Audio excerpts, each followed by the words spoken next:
பொருட்டு அனைத்து மாநகரம் மற்றும் மாவட்டங்களில் போதைப் பொருட்கள் தடுப்பு படை அலகுகளை உருவாக்குவதை குறித்து ஆணையிட்டுள்ளார் மாண்புமிகு தமிழ்நாடு முதலமைச்சர் அவர்கள்.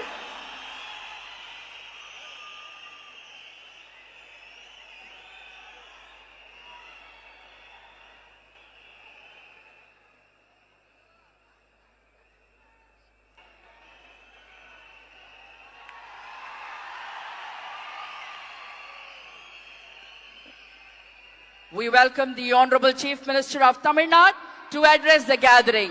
மாண்புமிகு தமிழ்நாடு முதலமைச்சர் அவர்கள் உங்கள் முன்னால் உரையாற்றுவார்.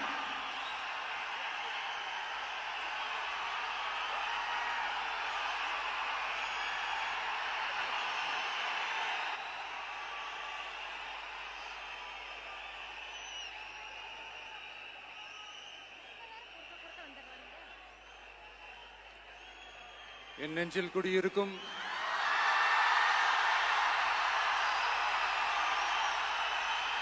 உங்கள் அனைவருக்கும் என்னுடைய வணக்கம். வணக்கம் வணக்கம்.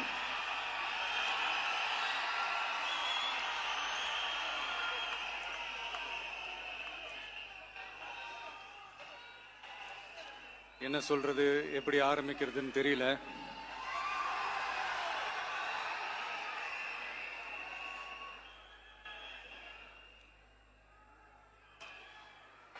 சினிமாவில் எப்படியாவது கஷ்டப்பட்டு வெற்றி அடையணும்னு இருந்த ஒரு சாதாரண அசிஸ்டன்ட் டைரக்டருக்கு பிறந்த ஒரு பிள்ளையா எனக்கும் வாழ்க்கையில் வறுமைனா என்னன்னு எனக்கு நல்லாவே தெரியும், பசினா என்னன்னு எனக்கு நல்லாவே தெரியும். நான் ஒன்றும் பெரிய மன்னர் பரம்பரையிலிருந்துலாம் வந்துடல. உங்களை மாதிரி தான், உங்களில் ஒருத்த மாதிரி தான், உங்க குடும்பத்தில் ஒருத்த மாதிரி தான், உங்க புள்ள மாதிரி தான், உங்க மகன் மாதிரி தான், உங்க அண்ணன் மாதிரி தான், உங்க தம்பி மாதிரி தான்.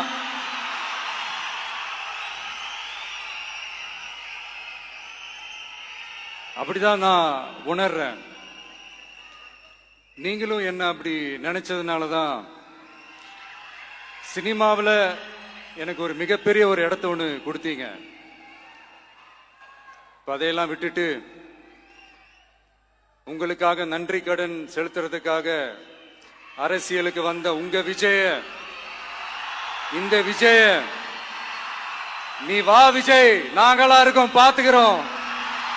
விஜய் தம்பி நீ வா, நாங்க இருக்கோம். விஜி தம்பி நீ வா, நாங்க இருக்கோம். அண்ணா நீ வாடா, நாங்களா இருக்கோம். நண்பா நீ வா நண்பா, நாங்களா இருக்கோம் சொல்லி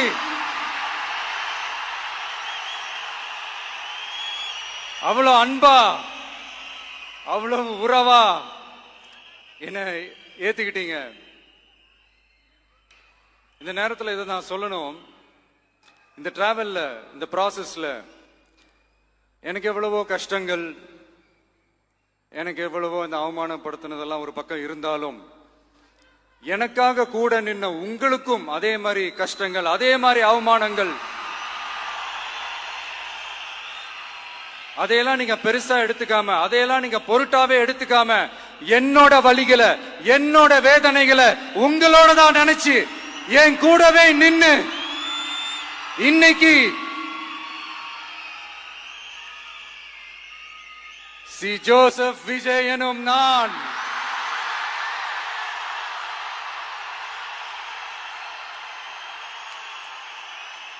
அத உண்மையாக்கி இருக்கிறீங்க. உண்மையிலே எனக்கு என்ன சொல்றதுன்னு எனக்கு தெரியல.